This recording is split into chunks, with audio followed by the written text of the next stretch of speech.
This conversation is walking us through a method for freeing up space on our calendar, all our commitments, so that we can take better care of ourselves.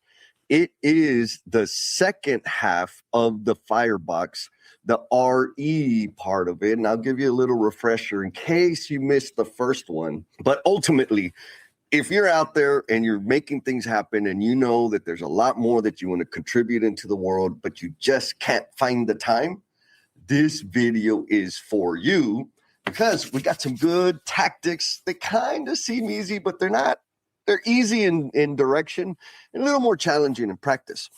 I'm Jesse, and this deceivingly simple framework has helped me and a whole bunch of other ballers out there find ways to shift from being overcommitted and burning out or on the verge of burnout to actually making real measurable progress on the things that matter most to them. In case I didn't say it, I am Jesse, your selfish servant, and I like to tinker with personal performance, and more importantly, I just want to help contribute to your path so that you can actually have the impact on the world that you are designed to have. Like, your purpose here is to serve others, and I want to help you figure out how to spend more time developing your skills, you're exercising your gifts and talents to better serve the world. All right, so we are going to get into it. The Firebox. Bam, here we go. So if you weren't here last time, there is a video replay when we talked about the first two, but high overview, if it's your first time here, Firebox, F-I-R-E. F, finish first. I, invest more here. R, reduce. E, extinguish. And so last time we talked about the top two quadrants here. Finish these first. These are the tasks, the commitments, all the things that you got to do on your calendar, in your brain, etc., that are time sensitive, and you have to do them, meaning there's nobody else in the world that can do them. If a task is something that you can only do, you must be the person to execute it, and it's time sensitive, we put that in the F box. Why? Because we got to finish those first. Why? Because they're time sensitive. The next box, and this is the most important box, is invest, focus here. It's the I box, invest, focus here. These things aren't necessarily time sensitive, or maybe they have more time to them, so they're not like due tomorrow, right now. But also, they must be you that makes the decision and takes the action to make them happen. And I'm going to tell you, if you get nothing else from any of these time management, self-management live streams, the most important question that you need to be thinking about, evaluating, answering, checking, and updating is, what would I do if I had more time? What am I optimizing for? Because if you don't know the answer to that question, if you're not ultra clear about what that is, you're going to go and optimize and clear up time and get efficient and all the stuff. And the only thing that's going to happen is it's going to backfill with other junk, other busyness that is not necessarily impactful, and most of the time does not contribute to growing and developing to the promise you are intended to be. So number one question, what are you optimizing for? What would you do if you had more time? That's what we're trying to build space for. And the answer to that question, a lot of times it's a bunch of things. Beautiful. The answers to that question go into the I box, which is invest, focus here. We did the review. The F box, the I box, we talked about them before. You can go back and watch that live stream or watch that replay to get all the nuts and bolts and details in there. And so what we're going to focus on today is the R box in the E box. R box is reduce. Anything that is time sensitive, but doesn't necessarily have to be you. We want to reduce those things. Again, get all the stuff out of your head. What are the tasks? What are your commitments? What are the schedule requirements? What are the things you have on your calendar? There's a bunch of things, right? Walk the dog, wash the car, get the groceries, wash the dishes. Like there's a lot of things that you guys out there have on your plate to get done. Some of those things, a lot of those things do not have to be done by you. And that is the key I know myself for a very, very long time, I had to do everything. I had this hang up, maybe not hang up, but it was just kind of a work ethic thing of any assignment I got, any commitment I made, I was going to do it. I was not okay with handing it off or delegating it, it's noble, right? It sounds great. I'm going to do everything. But the problem was it was in the way of me actually investing in myself and learning new things and building new skills because I had all these other things that I wouldn't let go of. And so, we got a comment here. Miss Linda says, the R box reveals all of your control freak nonsense. No, it's not only you that can do it. Linda, thank you, sister. I don't know if you're calling me a control freak, but it's okay because maybe you've known me. And yeah, I'm a little bit of a control freak. And absolutely, that is I said it at the top, right? That this is a deceivingly simple framework because it's very simple. What are the things that I got to do that are time sensitive? That goes in that I can list that easily. What are the things that I got to do that aren't time sensitive? Easy list. What are the things that are time sensitive that I don't have to do? Easy list. And here's the hard part. And just like Linda said, you'll become aware of your control issues, right? When you start getting into action. So let's stay on that topic. So anything that is time sensitive, meaning it's due here in the very near future, I like to keep that within a week, the next 5 to 7 days. You can make it longer, you can make shorter. That's your call, it's your life. But anything that is time sensitive, and it doesn't have to be done by me, I want to figure out, first, get them out of my head and look at them and say, oh yeah, these are all things that need to be done, but I don't have to be the one that does them. Awesome. So now the question is, how do we reduce that thing? Because it's got to be done. Somebody has to do it.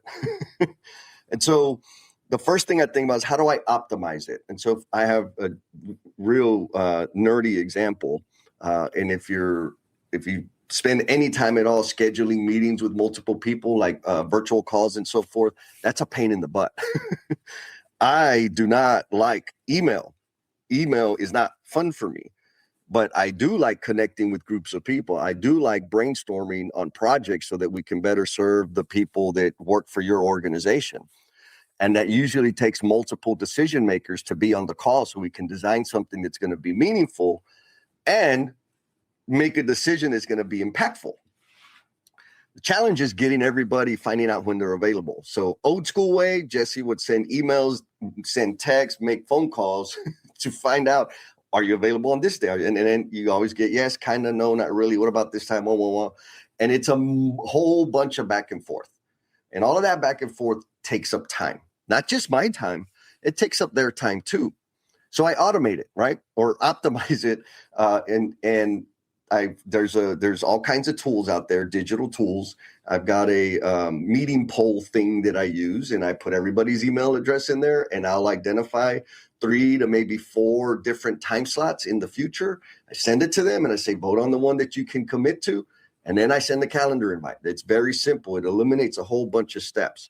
And so back to the image here, that is one way, like reducing the task.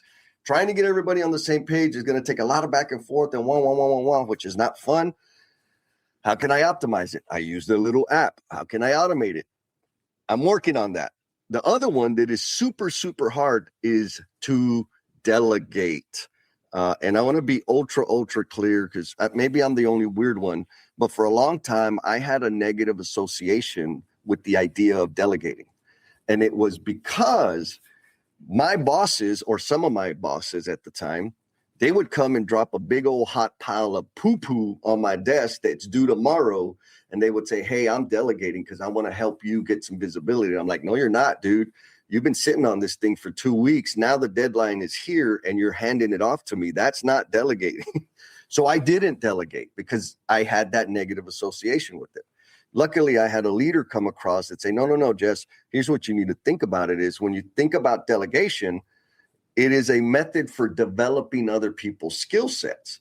And I said, oh, he's like, so if you hand them the task with the appropriate amount of time and help them, give them the resources they need to figure it out and execute the task, that's delegating. I said, oh, Got it. And so that totally shifted my mind. I don't know if that helps you. It might just be me because I got a twisted head about a lot of things. I'm very sensitive. But back to the idea, right? When you got a bunch of things that are your tasks, your responsibility, or that are on your calendar, right? That are commitments that you made, responsibilities, chores are a perfect example of this. You can delegate that. And so my example is I do not like going to the grocery store, but I got to go to the grocery store. I mean, clear example today. I just got back. I was in Dallas yesterday with an amazing group of people at Skiles Group. The day before that, I was in Houston with McCarthy. And I've been traveling around all week. I got home and guess what? Reality has hit and my refrigerator is empty. So I need some groceries. I need to sustain myself. But I don't like groceries. I don't like going to the grocery store. I can't stand people leaving their damn baskets in the middle of the aisle. I love kids. I love their energy. They want to run around and have fun. And all their parents are doing is nagging and getting after them. And it gives me flashbacks of when I used to get in trouble. So it's just not a great experience. Plus the time it takes to travel, get the stuff and come back. So I outsourced that. I delegate it to somebody else. I found an app so that somebody else can do it. Another thing, mowing the lawn. I don't care necessarily about how beautiful the lawn is. Is it cheaper for me to do it? Sure, it is. But really, I got family. I got a brother who could use some cash. And so I delegate it. Sure, I pay him to do it. But if you're a parent, guess what? You have ultimate authority. And you can delegate the washing of the dishes, the folding of the laundry, like just those things that got to be done. It doesn't have to be done by you. You can delegate that to them, right? And it is a life skill. You can help those youngins build some life skills that they are going to need so that they can be independent and get out of your house at some point in the future. Anyways, main idea is get all the stuff out of your head. The things that they're kind of time sensitive. You know, I gave the little example of me going to the grocery store when I'm running out of groceries. It's time sensitive. I need to get some food, but it doesn't have to be done for me. Optimize, delegate, automate, right? First step, get it out of your head. And then look at each one at a time and think, like really be creative about how can I optimize it? How can I make it smaller? I want to reduce it. How can I automate it? Not all things can be automated. Well, not yet anyways. Or who can I delegate it to? Again, another level of easy, but the hard part, the friction part, the growth part comes from when you actually decide, okay, this one thing, I'm going to take action on it and I'm going to optimize it, automate it, or delegate. It's going to take a bit of energy, right? It's going to take some energy. So in the short term, it feels like it's taking longer, but in the long term, you have compounding gains because you ain't doing it no more, like at all. You're just supervising or making sure the thing is functioning the way you want to make it. So yes, in the short term, it feels heavy because you got to release control. In the short term, it feels heavy because you got to invest a little bit of time to maybe train and educate people on how to do the thing right. But in the long term, you don't have to touch it anymore. You just kind of got to check in and make sure things are happening appropriately, which is huge. And again, Linda ain't playing, man. She's bringing the real talk this morning. She says the inability to delegate ruins careers. Amen. And folks that can't cross to senior leadership, it's always in the top 3 obstacles for them, always. Yeah.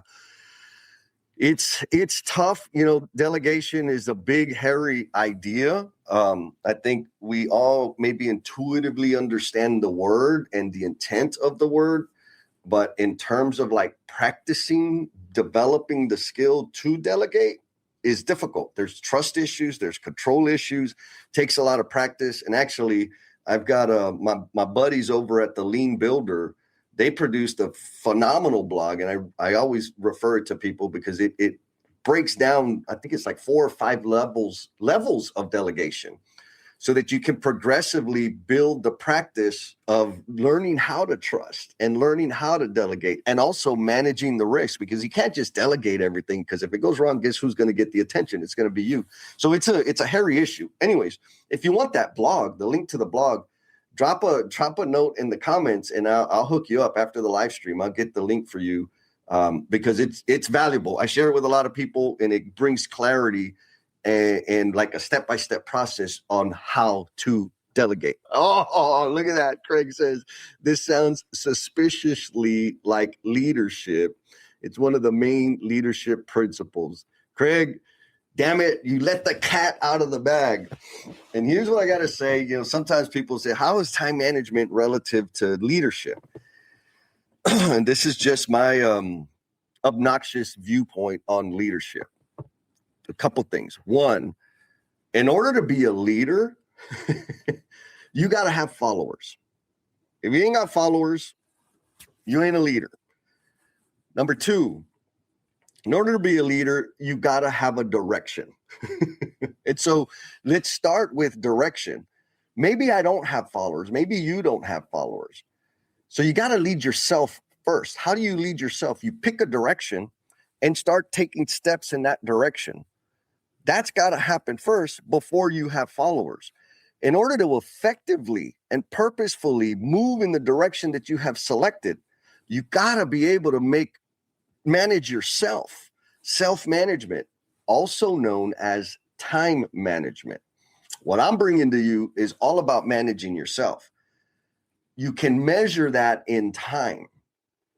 It's not the other way around. If you ain't managing yourself and you're making poor decisions, it don't matter how much time you have. It all comes down to the decisions that we make and where we allocate our energy and our focus that looks like excellent time management. So anyways, that's my little view on it. Craig, thanks for pointing that out.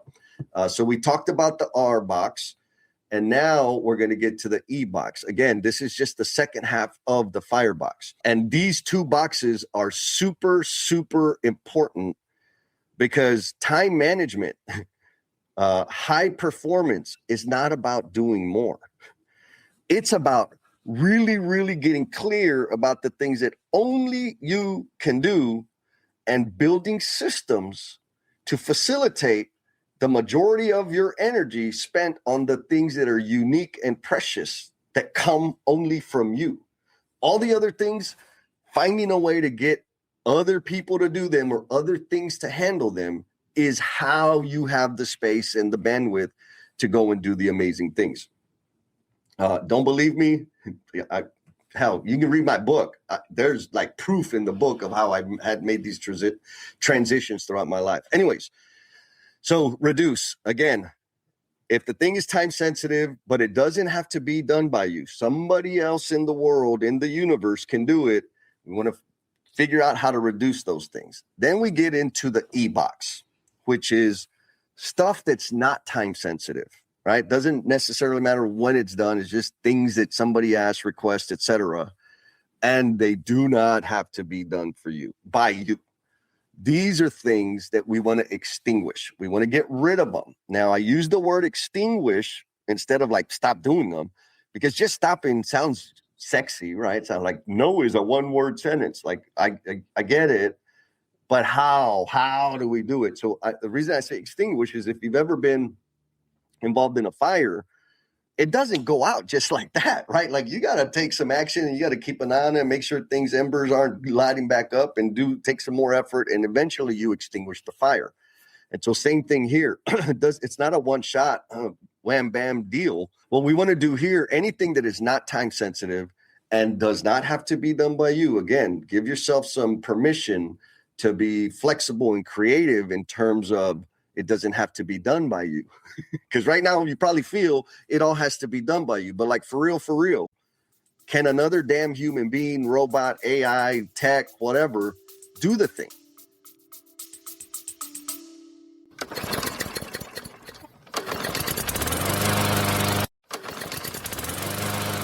Time out. Because if you're anything like most leaders I talk to, your schedule is ultra packed. But somehow the most important things get neglected.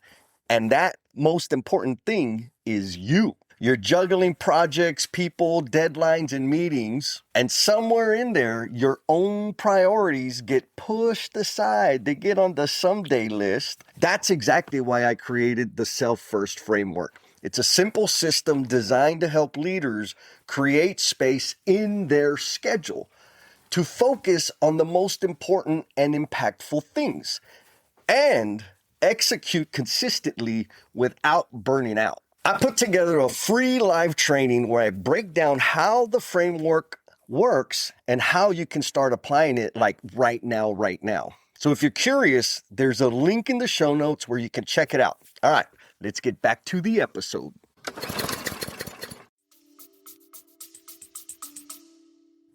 If the answer is yes, it does not have to be done by you.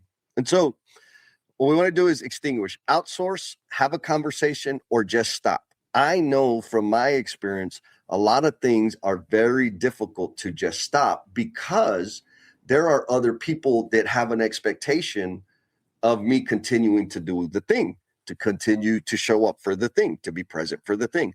So it's not easy to stop. You can stop, but before you can stop, you got to have a conversation, right? And so that's kind of the meat here. What I want you to take away from this, anything that is not time sensitive and does not have to be done for you, and you want to stop it, have a conversation with whomever it is that has the expectation of you doing it, clicking the buttons or doing whatever it is. I'll give you a perfect example. I've had back in the day when I had a real job, there was one meeting I had on my calendar, and it was at a time that wasn't great.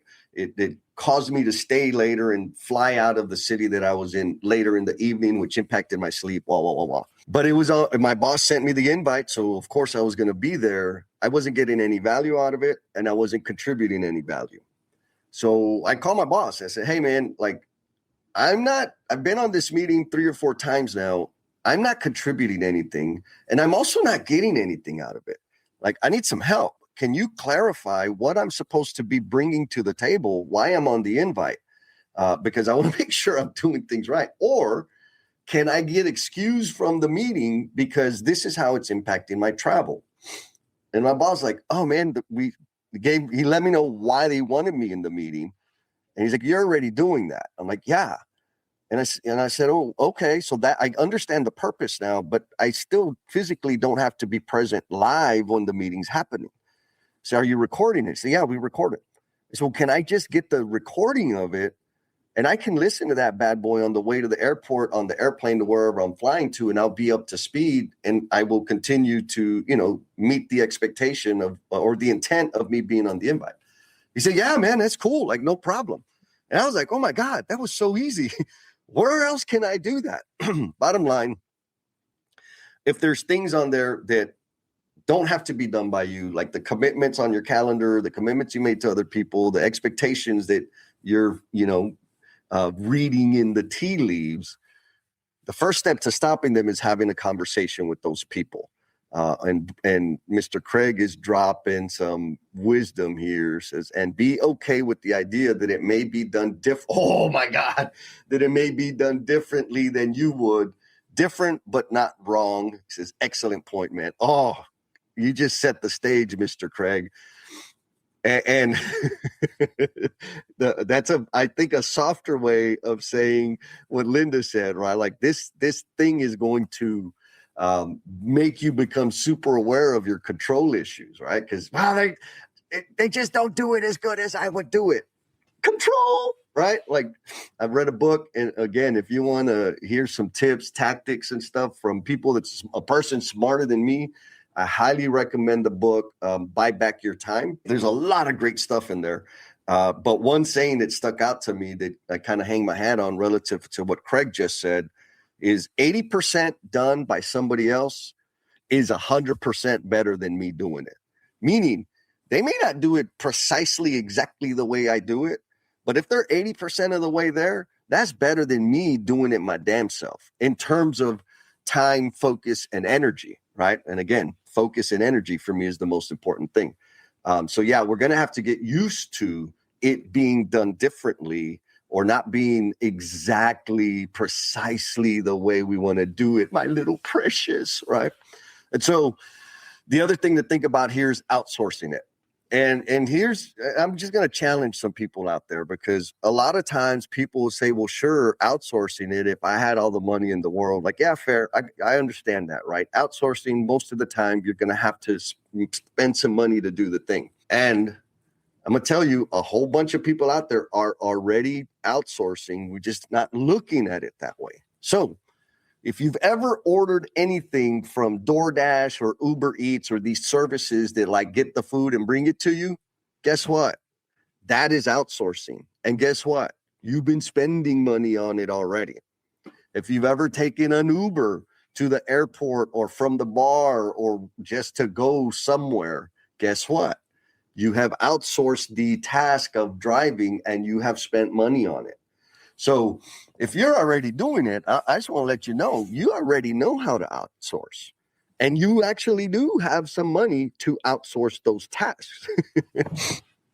Now, I used this one earlier for the reduce, but also specifically for me outsourcing my groceries. Now I've outsourced my grocery shopping.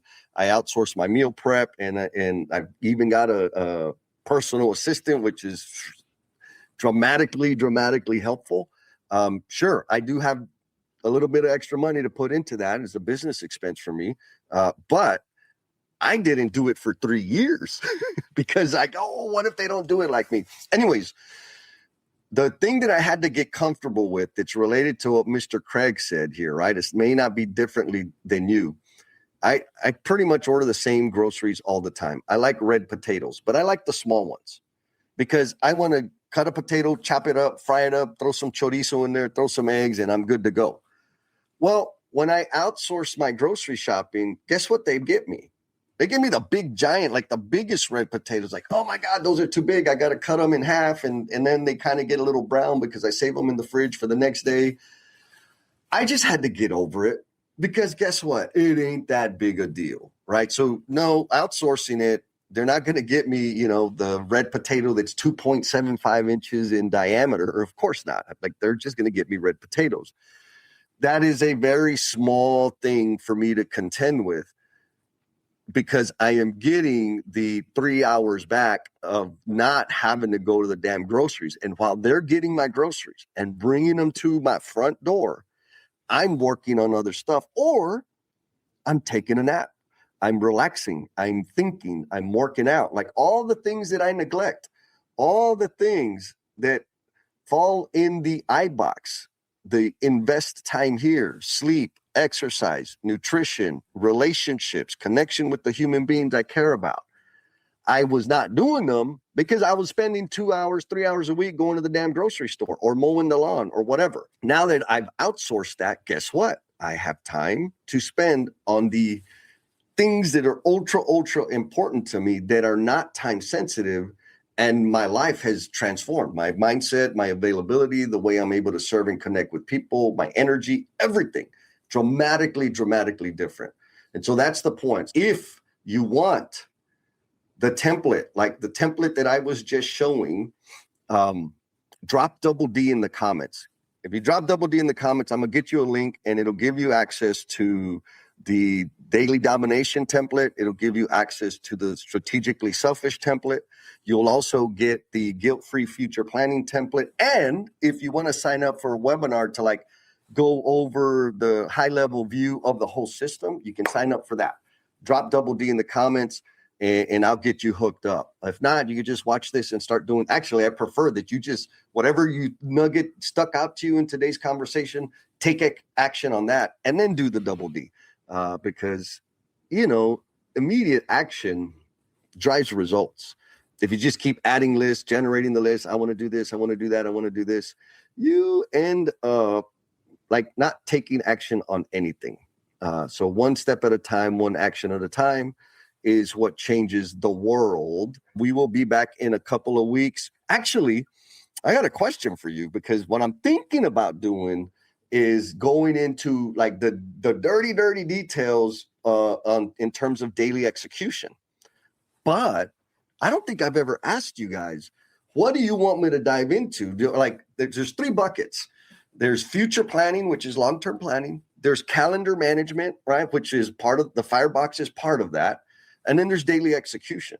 So if there's anything specific, like a real specific topic or point in terms of time management or energy management, taking better care of ourselves, or more accurately, self-management, let me know in the comments. Like if there's something like really confusing or something you want to chew on and go back and forth on, let me know in the comments. I'm happy to address it. So anyways, appreciate you very much. Be kind to yourself. Be cool, and we'll talk at you next time. Later, chicken. Before you go, I want to thank you for spending part of your day with me. Your time and attention mean a ton, and it's because of listeners like you that this podcast even exists. If you enjoyed today's conversation, make sure to subscribe to the Learnings and Missteps podcast so you never miss an episode, and you get extra credit if you share it with your friends.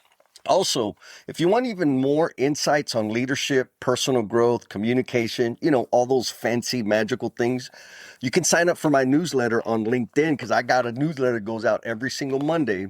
All the resources I share there are designed to help you put yourself first so that you can leave this world better than you found it. There's also a digital copy of my book, Becoming the Promise You're Intended to Be. And it's sitting there waiting for you on my website. All you got to do is do the click and do the download, and you get the free PDF. And if you want even more bonus points, share that PDF with somebody you know, or the family of somebody you know that is currently struggling with self-destructive behavior.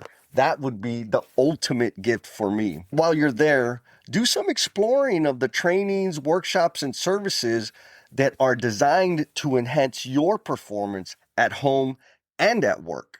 Just click the link in the show notes to check it out. Thanks again for listening. Take care of yourself, and I'll see you on the next episode. Peace.